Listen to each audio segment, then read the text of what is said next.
Hi everyone, as you know, I'm Maddie McPhee and I'm super excited today to be joined by Jeri-Lynn Johnston, Director of Foundation. Today we'll be chatting about the Pegasus project and a little bit more about what STARS is and how they help people across the province. Can you tell me a little bit about STARS' current fundraiser and why Pegasus project is so important right now? Sure, thanks, Maddie. So the Pegasus Project is a very unique fundraiser that's taking place, and all proceeds raised are going towards our capital campaign to help replace our fleet of helicopters here across Western Canada.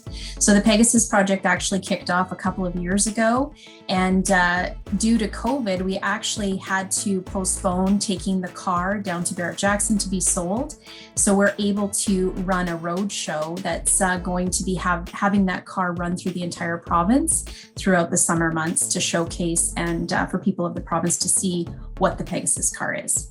How long have you been with STARS? Why were you drawn to working with them? So I've been with STARS close to 4 years. And previous to working for STARS, I was in the hospitality industry for close to 20 years and saw an opportunity to move to a charity that was making a difference. And STARS is here for all the people of the province. And since 2012, we've flown over 7,000 missions to over 500 communities. So just a great organization and really built by the community for the community.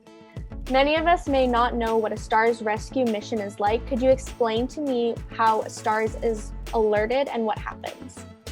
Absolutely. So STARS actually carries out 3 types of missions. So the first would be a scene call that STARS would be dispatched to. So that could be anything from a highway accident to a farming incident.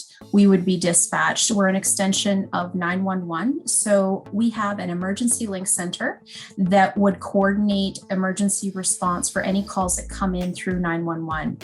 And the second type of call that STARS would be called to would be an inter-hospital facility transfer. So there may be a patient in a community such as Kindersley who would need to be transported to a higher level of care in, say, Saskatoon. So we would carry out that mission. And the third type of mission, which isn't as common but does occur, is we will do search and rescue as well if needed.